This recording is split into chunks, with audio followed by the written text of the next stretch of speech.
서울에 살고 있는 한 초등학생에게 우리나라 지도를 그려보라고 했더니 어떻게 그렸는지 아세요?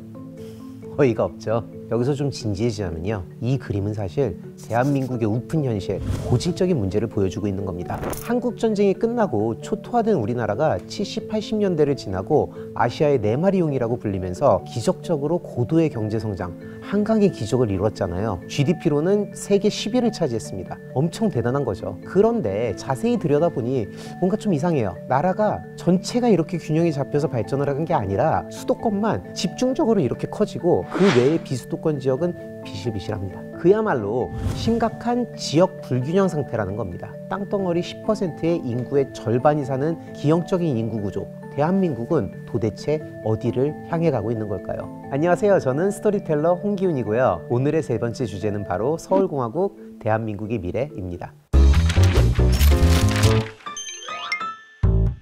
다산 정약용, 살아생전 두 아들에게 이렇게 이야기를 합니다. 조선은 문명이 뒤떨어져서 한양에서 조금만 멀어져도 원시 사회이다. 어떻게든 한양 근처에 살면서 안목을 잃지 말아야 한다. 이런 걸 보면 우리나라 사람들의 인서울 열풍은 하루아침에 생긴 건 아닌 것 같습니다. 오늘날 사람들이 계속해서 수도권으로 몰리는 이유도 바로 이거겠죠.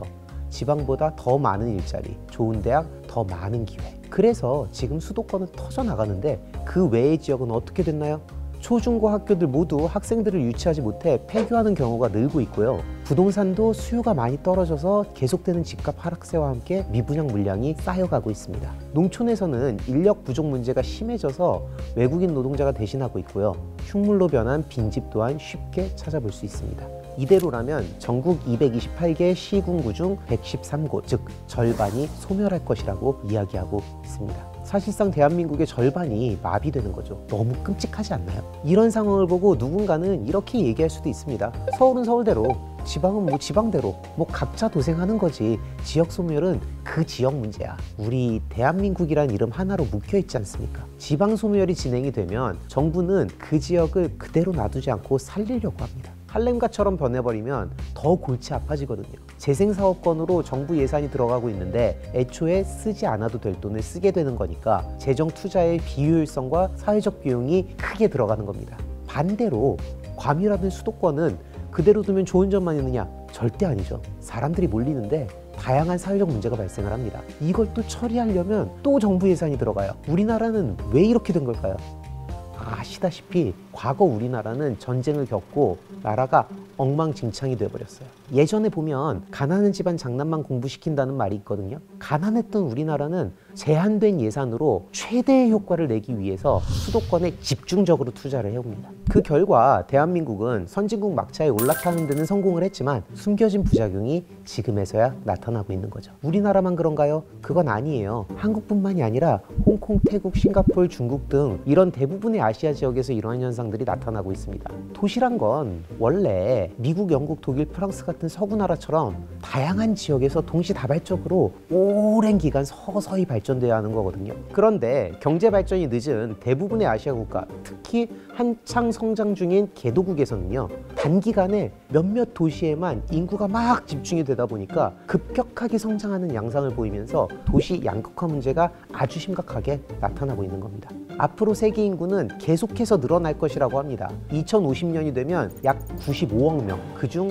아시아 인구만 52억 명으로 예상이 된다고 하는데요. 지금 도시 양극화 문제를 해결을 하지 않으면 훗날 더 큰 사회적 문제가 될 수 있기 때문에 유엔에서도 국가, 지역 균형 발전에 대해 계속해서 주목하고 있는 거죠. 다시 우리나라 얘기로 돌아와 봅시다. 우리나라 제2의 도시가 어디죠?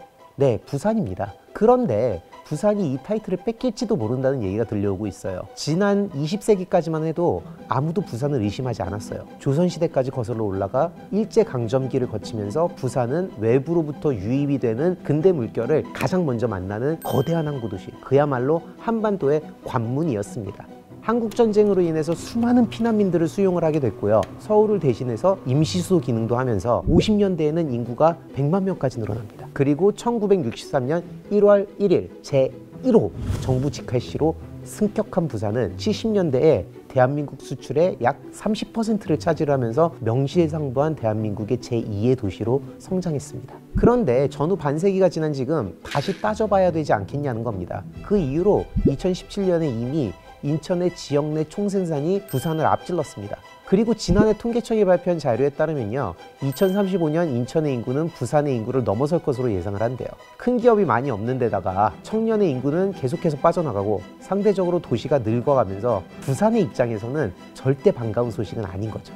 지역 불균형 문제라는 게 워낙 복잡한 현상이라 한 가지 방안으로 절대 해결을 할 수는 없습니다. 인구가 감소하고 일자리가 줄어들고 인프라도 계속해서 줄어들고 비즈니스도 줄어들고 이 모든 게 어우러져서 악순환의 고리에 갇히게 되는 건데요. 언젠가 한 번은 이 무한의 고리를 깨줘야 됩니다. 그런데 최근 부산에 이 악순환의 고리를 깨 역대급 이벤트가 열릴지도 모릅니다.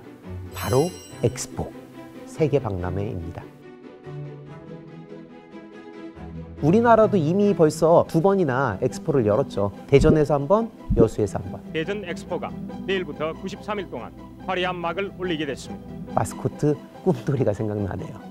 평창올림픽이 141만 명, 2002년 월드컵 때 관람객이 350만 명, 그런데 대전 엑스포는 무려 1,400만 명이 방문했다고 해요. 전국의 수많은 초중고등학교가 수학여행을 대전 엑스포로 갔을 정도였대요. 이때 엑스포에서 발생한 미아만 하루에 200명에 달했다고 하니까 얼마나 인기가 많았는지 아시겠죠? 이렇게 사람들이 많이 몰린 이유, 엑스포를 통해서 새로운 과학기술을 접할 수 있었기 때문입니다. 지금은 흔하디 흔한 상용화된 기술들이지만 당시로서는 획기적이었던 터치스크린, 3D 영화, 4DX 이런 기술들을 이때 처음 본 거예요. 이거를 체험하려고 사람들이 줄을 막 7시간씩 섰다고 하더라고요. 경제 부분에서는 소득 유발액이 1조 2,500억 원, 고용 창출이 21만 2천 명이라는 어마어마한 효과를 거뒀고요. 인프라 부분에서도 엄청 많이 바뀌었습니다. 서울 대전간 경부고속도로가 확장됐고요. 상수도와 하천 등 도시 기반 시설들도 만들어집니다. 집들이라는데 집을 개판으로 두고 손님을 맞이하는 사람은 아무도 없을 거예요. 접시 바꾸고 이불도 바꾸고 커튼도 바꾸고 똑같은 겁니다. 그래서 당시 엑스포를 찾은 외국 사람들한테도 한국의 미래상을 제시하면서 수출 증대하고 국제 위상을 높이는 계기가 되었다고 합니다. 그리고 전라남도가 낳고 장범준이 키웠다고 하는 여수, 마찬가지로 2012년 엑스포를 개최하고 나서 경제적 효과를 크게 봤다고 합니다.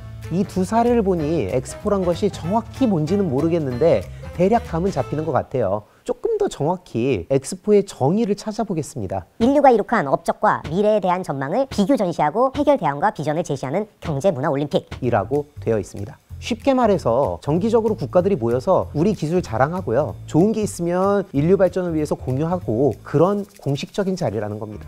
매년 1월 전 세계 기업들이 신기술을 뽐내는 소비자 가전 전시회 CES 국가 버전이라고 생각할 수 있습니다. 전화기, 자동차, 텔레비전, 비행기, 기차, 에펠탑 우리가 지금도 매일 쓰고 보는 것들이죠. 이 모든 것들이 언제 나왔냐면요, 다 엑스포에서 처음 소개된 겁니다.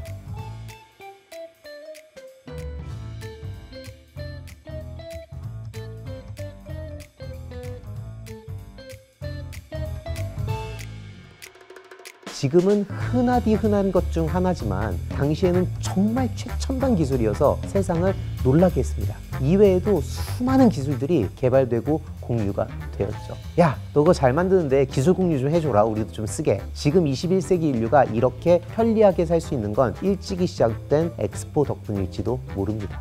그런데 이렇게 약 100년 가까이 지속되던 엑스포가 갑자기 멈춰버려요. 왜냐고요? 2차 세계대전이 터졌기 때문입니다. 100년 동안 서구 국가들이 산업혁명을 겪으면서 열심히 기술 개발을 해놨더니 전쟁이 터지면서 엑스포의 가치이자 존립 기반인 과학기술의 진보가 결국 서로에게 총뿌리를 겨누는 결과로 돌아왔기 때문에 충격은 컸습니다. 이후 엑스포의 성격은 조금씩 바뀌기 시작을 합니다. 단순히 각자 기술을 개발하는 것만이 중요한 게 아니라 인류의 미래라는 공동의 목표를 한 번 더 생각해보고 국가들이 서로 협력하고 해결책을 찾자는 겁니다. 그리고 21세기 들어서면서 개최 지역도 달라져요. 동아시아의 자본과 부의 축적이 확대되는 시대적 흐름을 반영을 해서 유럽과 미국에서는 자연스럽게 엑스포에 대한 관심이 소원해지고 이러한 분위기 속 아시아 지역에서 엑스포를 개최하게 됩니다. 이렇게 엑스포를 유치하게 되면요, 먼저 국가 입장에서는 이런 빅 이벤트를 한번 열면 국제사회의 위상 자체가 달라집니다. 이미지를 개선하는 좋은 기회가 되는 거예요. 그리고 유명한 대규모 도시 몇몇을 제외하고는 사실상 자체적으로 지역 경제를 활성화할 수 있는 자원이 부족하잖아요. 엑스포를 유치하게 되면 투자의 자본 유치가 이루어지고 관광객이 유입이 돼서 도시 경제의 활성화가 이루어집니다. 정리하자면 국가 브랜드 가치 향상, 그리고 도시 개발을 통한 국가 균형 발전이란 큰 효과를 얻게 되는 거죠. 그래서 정부는 일찍이 2014년부터 엑스포 유치를 선언을 했습니다. 핵심 국정 과제로까지 선정했어요. 이 특별한 프로젝트에 부산을 선택한 이유도 분명히 있었죠. 부산은 이미 다수의 국제 행사를 성공적으로 개최해본 경험이 있었거든요. 그리고 유치 발표가 얼마 남지 않은 지금 지자체는 물론이고 배우 이정재, BTS 등 연예인부터 삼성전자 이재용 회장, SK그룹 최태원 회장과 같은 대기업 총수들까지 전 세계에 한국의 엑스포 유치의 의지를 열심히 알리고 있습니다. 누군가는 이렇게 말을 합니다. 뭐 되면 좋지. 근데 쉽겠어? 맞아요. 쉽지 않습니다. 이겨야 하는 상대들도 만만치 않아요. 그중 특히 사우디는 막강한 오일머니 파워를 보여주고 있거든요. 그런데요, 우리가 어떤 민족입니까? 남들이 안 된다 그래도 항상 해내지 않았습니까? 최근 열린 카타르 월드컵에서도 우리나라의 16강 진출 확률이 단 11%. 모두가 부정적으로 생각했는데 기적을 보여줬죠. 뻔한 말이지만 간절히 바라면 이루어지고요. 중요한 건 꺾이지 않는 마음입니다. 그리고 한 가지 더 덧붙이자면 이런 국제적 이벤트를 유치하는 게 원래 그렇게 쉬운 일이 아닙니다. 2018년 평창올림픽, 이것도 우리나라가 한 번에 쉽게 뭐 운이 좋아서 유치한 줄 알고 계시는 분들이 꽤 있던데 전혀 아니에요. 이미 2번을 실패를 했어요. 그래서 당시 정부에서는 안 되겠다 싶어서 대한민국 헌정사상 최초로 광복절도 기념일도 아닌 그것도 연말에 경제인 단독 사면을 시킵니다. 누구였을까요? 이건희 국제올림픽위원회 위원에 대한 특별 사면 및 특별 복권을 금년 12월 31일자로 실시합니다. 올림픽 유치를 위해서 1년 반 동안 170일간의 해외 출장, IOC 위원 110명을 거의 전부 만나는 강인군이었고요. 총 이동거리로만 21만 킬로미터, 지구를 거의 5바퀴 넘게 돈 셈입니다. 그렇게 2011년 올림픽 개최지로 평창이 들리는 순간 이건희 회장이 조용히 눈물을 흘립니다. 11년이 지난 지금 마찬가지로 이재용 삼성전자 회장이 비슷한 롤을 받았습니다. 이번에는 어떻게 될까요? 그리고 다시 돌아와서 부산이 다른 후보지보다 넘사벽인 게 있어요. 이거 하나만큼은 질 수 없다 이겁니다. 바로 역사적 경험입니다. 앞서 말씀드렸듯이 한국전쟁이 터지고 반세기 만에 GDP 10위 국가가 됐지 않았습니까? 전 세계를 찾아봐도 이런 사례는 우리나라가 유일하다는 겁니다. 그리고 부산은 한국전쟁 당시 피란민들을 보듬은 임시수도에서 선진국으로 진입한 대한민국 산업화의 출발점이죠. 이런 의미에서 부산이 개최지가 된다면 전 세계에 우리나라만의 특별한 희망 메시지 코리아 드림을 공유할 수 있다는 거죠. 만약 부산 월드 엑스포를 유치하게 된다면 어떤 효과가 있을까요? 과거 상하이 엑스포는 공식적으로 110조, 밀라노 엑스포는 63조의 경제 효과가 있었다고 발표했거든요. 대한민국은 경제면에서는 50만 명의 고용을 창출을 하고 61조 원의 경제 효과를 예상을 합니다. 이건 우리나라가 역대 개최했던 그 어떤 이벤트 규모보다 커요. 대전 여수 엑스포는 3개월 동안 진행된 인정 엑스포였지만 2030 엑스포는 등록 엑스포로서 6개월 동안 진행됩니다. 훨씬 큰 메가 이벤트거든요. 앞서 말했던 우리나라의 지나친 수도권 집중화가 해결될 수 있는 실마리를 제공할 수도 있다는 측면에서 지역 분권, 지역 균형 발전에 도움이 될 수도 있을 거라고 생각을 합니다. 누군가는 이렇게 말을 합니다. 뭐 고작 엑스포 하나 유치한다고 대한민국이 1등 선진국이 되겠냐?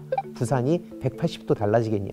우리나라 지역 불균형 문제가 다 해결이 되겠냐? 이 모든 질문에 대한 답은 당연히 노입니다. 그럼에도 불구하고 부산뿐만 아니라 우리나라가 엑스포를 유치해야 하는 이유는 어제도 오늘도 아닌 우리가 맞이할 하나된 내일의 대한민국을 위해서입니다. 오늘 돈스토리 여기에서 마무리하면서 질문 하나 드릴게요. 여러분이 생각하는 우리나라 지역 불균형에 대한 해법은 무엇인가요?